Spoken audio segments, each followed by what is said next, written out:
Nekünk énekelnál valamit. Mondta, hogy nem elfaragod. De valami szépen. Valami énekeljen neki. Kéne. Neki. Nagyon széles a pillanat. Még, hát itt semmi, hát nem hadd halljuk, hogy tetszik énekelni. De komolyan, hát jó ez. Miért? Hát már jó. Egyedül roma cigány. Or Deutsch.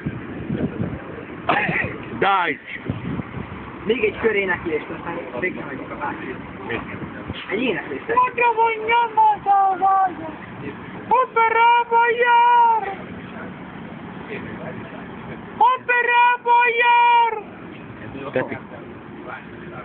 Orbán mit? Amerikába jár. Kedves. Olyan. Én vagyok a puti gyerek, minden cigány.